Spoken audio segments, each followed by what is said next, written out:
Hello guys, so welcome ulit sa ating YouTube channel. Ito na yung lesson 26 sa ating complex analysis. This topic is all about the Cauchy integral formula. So another way na naman para kunin natin yung integral niya. So by means of, what if kumuha lang tayo ng points, so around sa isang contour. So ang ginagawa natin is kinukuha natin yung integral nung along sa contour, o kinukuha natin yung integral ng function along sa contour. Tapos ang nangyayari is, in general, kinukuha natin lahat. Kumbaga dadaan eh. Okay, kumbaga long integral or long method integral yung ginagamit natin.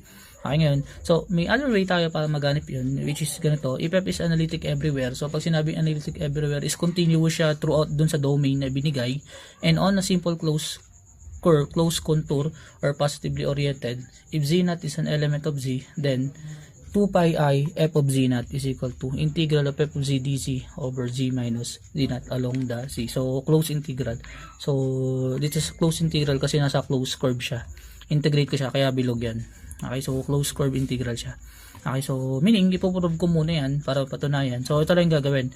Pag nakita ko yung ganitong form, closed form integral, so ang mga unang i-verify, dapat analytic siya, tapos dapat simple closed curve. So pag dinrawing mo, dapat simple closed curve siya, tapos positively oriented. So pag nakita mo ganoon, applicable si Cauchy integral formula. As long as kaya mo i-form ng ganyan, z minus z naught, f of z dz over z minus z naught. So mamaya makikita mo gano'n siya kabilis i-solve. So siyempre i-prove muna natin paano ba mangyayari dito. So ito yung proof. Okay, so suppose ito yung graph natin. So ano ba gusto na i-claim? So suppose ito yung domain D. Okay, so ang gagawin niya, ang gusto ko niya mangyari, meron daw z naught element ng complex number or element ng curve natin. Okay, so may z naught na element ng curve. So let's say nandito siya. So this is an epsilon distance. So suppose, so again epsilon distance yan. Tapos yung center na yan is z naught. Okay, so yung radius na is epsilon distance. So gumawa ko ng napakaliit na point sa loob. So gumawa ko ng napakaliit na dis along sa isang z naught na yun, sa loob ng ating domain. So ayun ang gusto nang patunayan. Sa isang point kaya ko nang kunin yung integral. Ayun ang gusto nang gawin. Ngayon, let's see be the curve na contain siya. So ililet ko muna. So let ko na yung contour C be yung z minus z naught, okay, equal to epsilon. Kasi epsilon yung radius natin. Okay, note na ito kaya natin i-represent as yung equation. Tama. So this is z minus z naught. So aware tayo na ito ay z minus z naught is equal to epsilon e raised to I theta. So bakit epsilon? Kasi yung radius is epsilon. Okay, note that z, so therefore z is equal to z naught plus epsilon e raised to I theta, where ito ay siyempre circle siya, buo siyang circle from 0 less than or equal to theta less than or equal to pi, 2 pi. So kasi circle yung ginawa ko sa loob, contour na circle yung ginawa ko sa loob, maliit na contour circle na may epsilon distance or epsilon radius. Okay, so ang gagawin natin, kunin natin yung integral na to. Dapat yung integral niyan is 2 pi I f of z naught. Okay, so using this information, so start tayo with this. So let's have the closed integral. Let's have the closed integral of z, plus that is f of z dz all over z minus z naught. Okay, so syempre ano mga kunin natin gawin? So ang gagawin natin una, palitan natin yung kanyang integral. So this is integral. Okay, kasi from 0 to 2 pi na siya, tatanggalin ko na yung pagiging close. So ito din notion ng earth, parang notation lang na kung saan siya ay integral along a closed curve. Okay, so tinanggal ko na. So aware ko na closed curve siya, which is circle or unit circle with epsilon distance. This is f of z. What is f of z? F of z is z naught plus epsilon e raised to I theta. Then yung derivative niya ng z naught plus epsilon e raised to I theta. Okay, all over. This is z, yung z minus z naught natin is syempre z naught plus epsilon e raised to I theta minus z naught.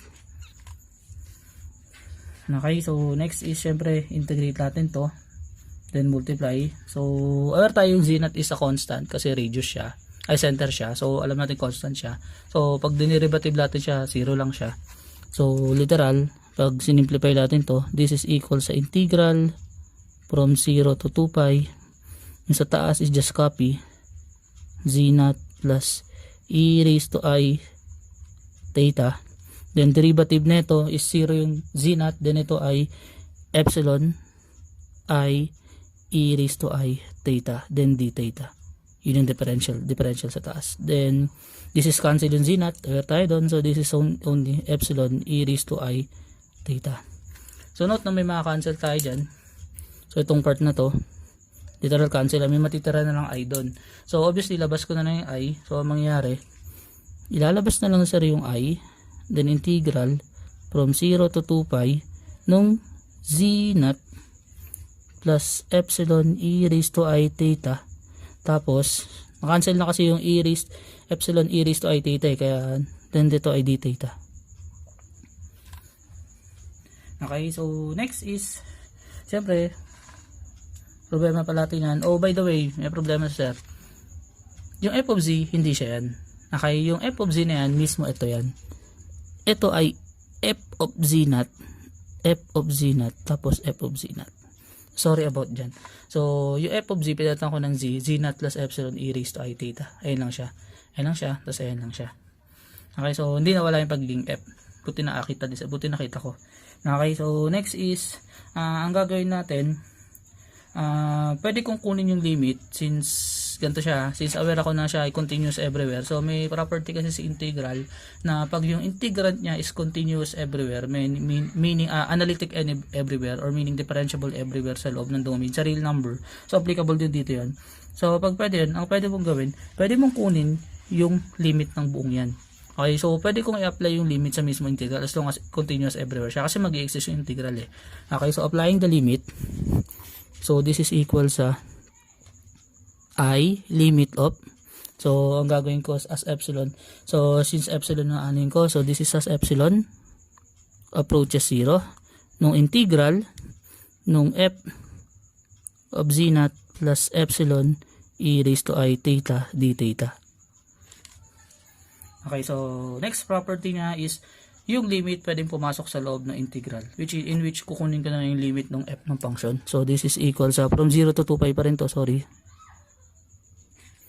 Okay, then syempre palitan ko na, ibabalik ko na, since aware naman na ako na siya ay closed contour integral. Ang gagawin ko na lang is just babalik ko yung pagiging closed integral niya.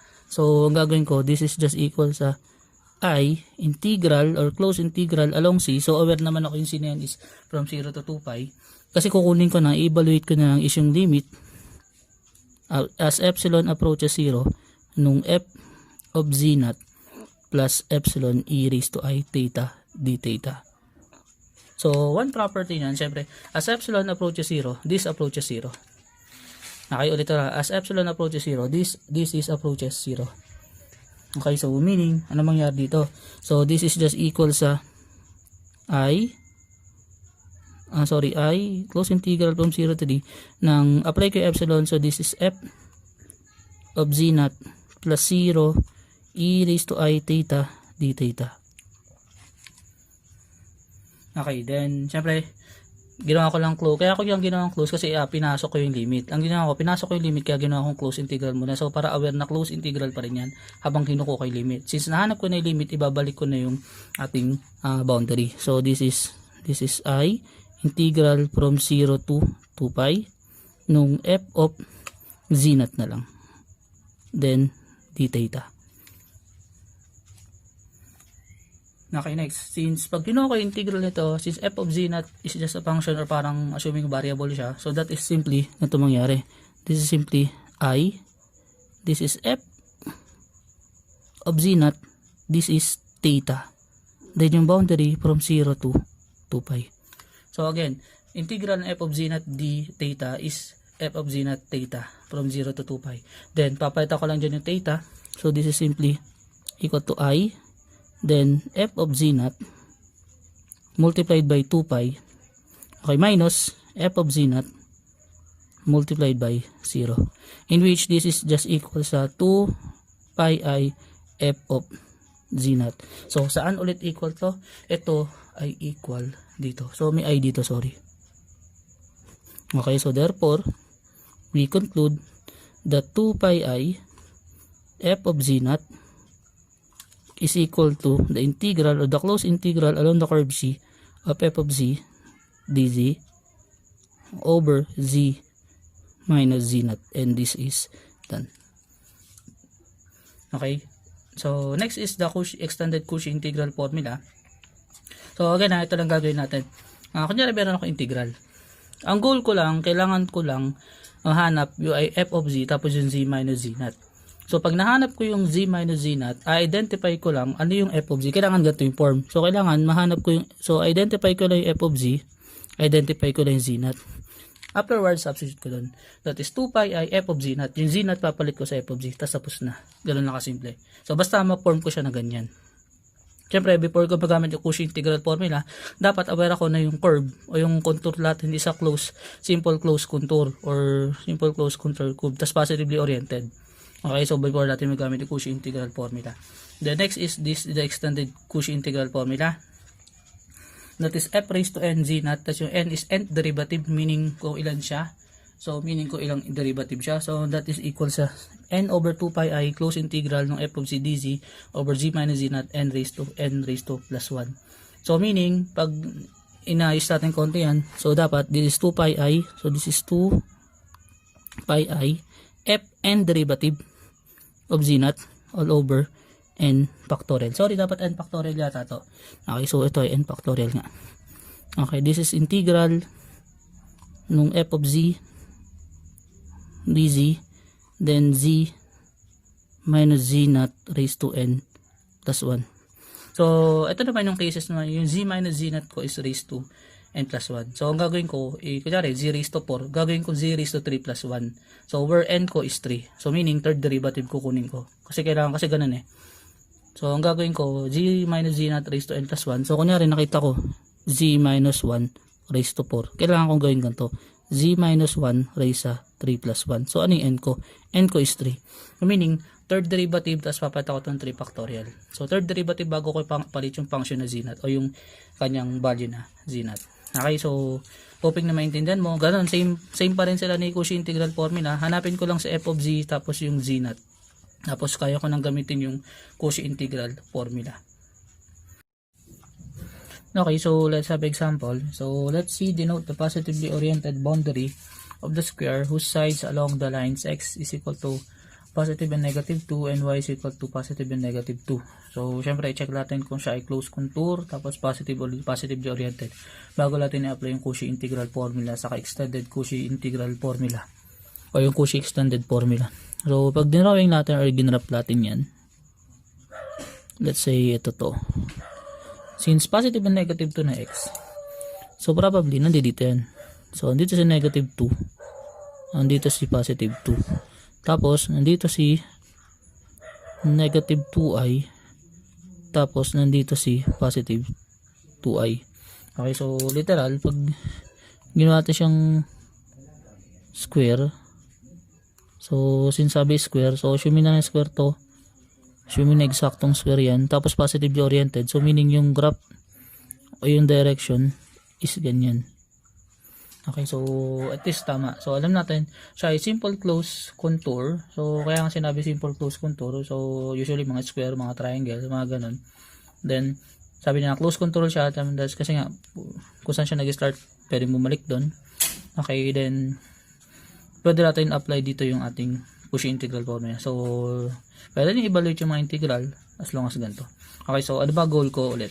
Ang goal lang natin is identify si f of z sa si z naught. Paano? Magagawa natin yun pag yung form natin is f of z dz over z minus z naught. So kailangan makakita ka ng z minus z naught. Then the rest of it, tanggalin mo yung dz, yun yung f of z. Ganun kasimple. Tapos pag nagawa ko na yun, nakuha ko na f of z tas z naught, ito na siya, 2 pi I f of z naught. Tapos na tayo. Okay, so check natin sa example number 1. So evaluate each of the integral. So without using yung ating integral, so kunyari mag-integral kang haba niyan. Okay, so identify natin dito what is f of z. So dito ang obvious kasi nung form na yung f of z natin dito. Okay, so in this case ang obvious yung f of z natin is e raised to negative z. Sir, bakit? Kasi ito yung z minus z naught. Z minus pi over 2. So, yung z naught natin, yung z naught is equal to pi I over 2. Again, hindi negative kasi z minus pi I na siya. Pi over 2. Okay, so using Cauchy integral formula, since simple closed contour siya, so simple closed contour siya, by the way. So, alam mo f of z, alam mo z naught, palit ko lang yun. That is 2 pi I f of z naught. So, by Cauchy integral formula, so by CIT, by Cauchy integral formula, yung integral along sa contour, closed contour C ng e raised to negative z dz over z minus pi I over 2 is equal lang sa 2 pi I. Tapos yung f of z, what is f of z? E raised to z. So, lagay ko yung e raised to z. Tapos, lalagay ko dito yung z, yung where z naught is equal to pi I over 2. Okay, so, syempre, papalit natin yan dyan. So, this is just simply sa 2 pi I ng e raised to negative pi I over 2. So, sir, tapos na ba tayo? No, hindi pa. Kailangan yung exponential na yan, gawin natin standard. So, this is equal sa 2 pi I, then this is cosine ng negative pi over 2 plus I sine ng negative pi over 2. So, note that cosine negative pi over 2 is nasa ilalim, that is 0. Yung negative, yung sine ng negative pi over 2, that is negative 1. So, simply this is just equal sa 2 pi I times 0 minus I. Kasi negative 1 yun. Okay, therefore, this is equal sa I times I, that is negative 1 times negative, that is positive. So, therefore, the integral is just equal sa 2 pi. Okay, so, yun yung use ng Cauchy integral formula. So, let's have another example. Okay, so, for number 2, check natin. So, ito pa rin, continuation pa rin nun. So, alam natin nasa square siya. So, that is the integral of cosine z over z plus z squared plus 8 dz. So, sir, paano namin mahanap yung z minus z naught? Importante kasi dito mahanap mo yung z minus z naught eh. Okay, so kung napapansin mo, may z doon. So, hindi ko naman pwede i-multiply maging z cube plus 8c. So, hindi ko na magagawa yun, literal. So, ang gagawin natin ganito. Ang gagawin ni sir is, iibahin ko to in such a way na magiging integral along the contour C ng cosine C tapos over z squared plus 8 multiplied by 1 over z minus 0 then dz. So, kung napansin nyo, meron akong f of z which is this, tapos ang z naught ko is 0. So, possible yun. So, hindi ko na kailangan i-multiply. So, literal, ito na yung f of z. Itong part na to, tapos ito yung z naught. Okay, then by Cauchy integral formula, so by CIT, ay ko na lang, by CIT, this is just equal sa 2 pi I f of z naught. So, f of 0. So, which mean that is equal sa 2 pi I. Sulat ko yung cosine. This is cosine z over z squared plus 8. Then, where z naught is equal to 0. Okay, then substitute lang natin. That is equal sa 2 pi I ng cosine 0. So, what is cosine 0? That is 1. Tama? So, this is cosine 0 over 0 squared plus 8. So, cosine 0 is 1. So, that is 1 over 8. So, this is equal sa 2 pi I multiplied by 1 over 8. Which mean this is equal sa pi I over 4. Kasi pag sinimplify. Okay, so ganun siya kasimple. Ang bilis-bilis. Okay, next, number 3. Here, what if ganito? We have integral or closed integral along the C, along curve C of z dz over 2c plus 1.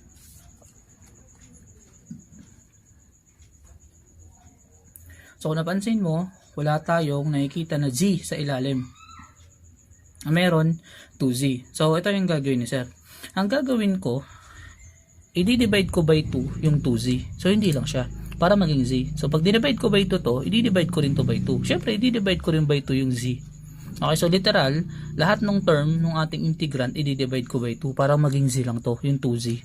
Okay, so ang gagawin ni sir, this is just equal sa closed integral along the curve c ng z over 2, yun sa taas, all over 2z divided by 2, that is z, plus 1 divided by 2, that is 1/2, then dz.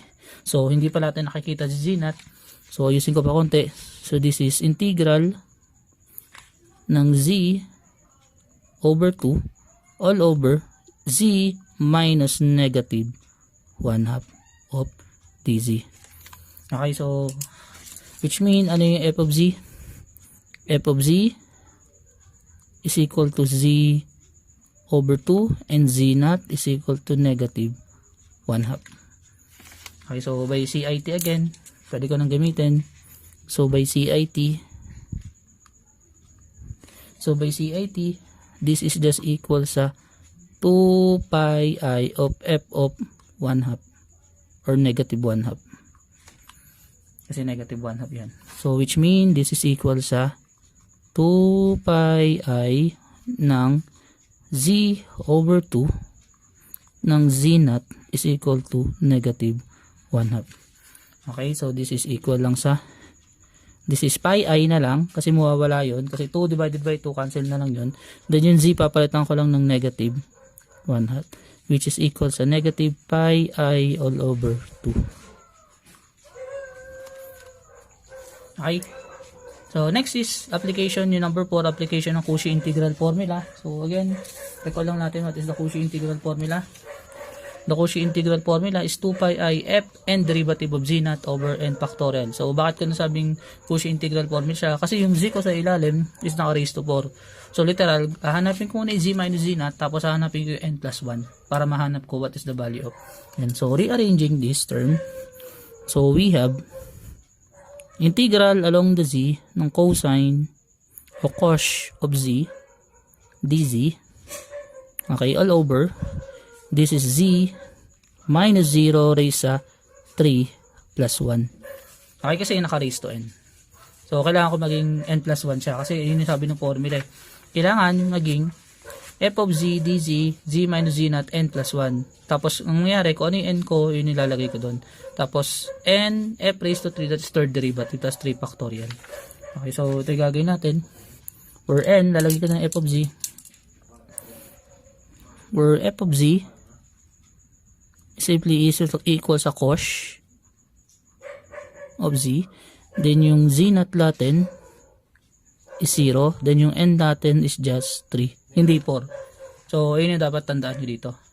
Okay, so next is siyempre gamitin natin Cauchy extended formula. So by extended Cauchy integral formula or extended CIT, okay, so we have, this is 2 pi I tapos n factorial tapos f n derivative of z naught. So meaning tatlong beses ko i-differentiate. So para mas maganda, i-shortcut na natin para lagay ko na dito by the way. So this is 2 pi I. So this is 2 pi I over 3 factorial tapos f third derivative of yung z naught natin is 0. Okay, so ang gagawin mo, third derivative muna bago mo makuha yung, bago mo i-evaluate yung z, 0. Okay, so ang nangyari, diba, ito yung f natin, f of z is equal to cosh of z. So note that f prime of z is just equal to sinh,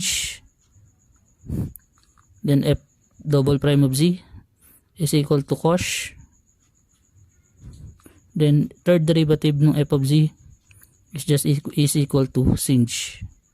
Okay, so meaning sinh yung third derivative natin yan.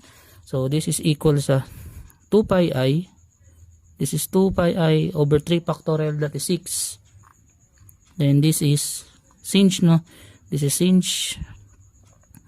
of z where z naught is equal to 0. Okay, then that is simply equal sa note that this is pi over 3, pi I over 3 multiplied by sinh of 0. So what is range of 0? That is e raised to z minus e raised to negative z over 2. So that is equal sa pi I over 3 ng e raised to 0 minus e raised to negative 0 all over 2. Which means that this is pi I over 3 multiplied by 0, which is 0. So possible po ba magka-integral na 0? Yes, possible yun. Okay, so kasi ganyan yung function. So may reason bakit ganyan. So I think by Liouville theorem saka Raoult's theorem, siya yung mag-explain yan. So later on na lang or something sa discussion di-discuss ko yan. Okay, so ganyan siya. Next is lastly, so again, application itong Cauchy integral formula. So sir, paano ba nalaman application ng Cauchy extended formula? Pag yung z raised to something ko raised to 4, kunyari siya lang nag-iisa. Sir, bakit dito? Z squared to z. Automatic dito, syempre, unahin ko na to. Pero kunyari, z plus 1 tapos z squared. So Cauchy integral form, extended Cauchy integral formula yun. Kasi hindi ko pwedeng gawing z plus 1. Ay, no, sorry, hindi. Hindi. Hindi kasi z, no? Z plus 8. Pwedeng z minus negative 8 yun eh. So, basta diskarte mo na lang kung paano mo gagawin. Okay, so dito, ganun ulit. So, dito, obvious na, no? Nandiyan na yung z minus z naught, tapos x naught siya. Okay, so alam na natin f of z. So, f of z dito is, like ko na lang, f of z is equal to tangent of z over 2. Yung z naught is equal to x naught. Yung n is equal to 1. Kasi 1 plus 1 yun. Ang gagawin ko doon. Okay, meaning first derivative lang kunin. So, kunin ko na yung derivative ng f of z. So, f prime of z is just 1/2 ng secant squared ng z over 2. Kasi yun yung derivative nun. Okay, so applying by Cauchy extended formula or by extended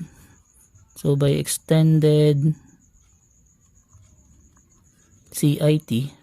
So this is equal sa 2 pi I over 1 or n factorial muna tapos fn of z naught, which is equal sa 2 pi I over 1 factorial tapos first derivative of this is x naught.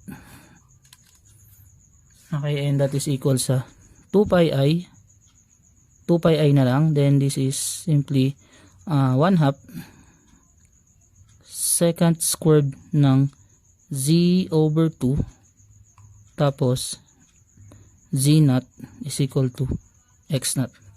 Okay, where yung z naught papalita ko lang doon.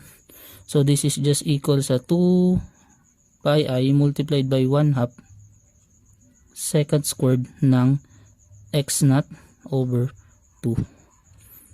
Okay, so this is simply pi I secant squared ng x naught over 2 where negative 2 is less than x naught less than 2. May parameters kasi siya. So therefore, ito na yung kanyang sagot. So pwede na sagot kasi may parameters naman siya. Okay, so that's all for this video. So hoping natutunan mo si Cauchy extended formula saka si Cauchy integral formula. So again pwede lang siyang gamitin pag pag yung representation mo is a simple closed contour. So dapat tapos positively oriented siya. Okay, then tapos syempre dapat nakikita mo yung z minus z naught sa ilalim para makita mo agad. So ito importante, pag nakita mo yung z minus z naught, automatic makikita ko na yung aking f of z. Automatic yun. Yun yung unang identify mo, yung z minus z naught. Tapos check mo kung extended ba siya or hindi. So thank you for watching again, then hoping na manood ka pa sa mga next video.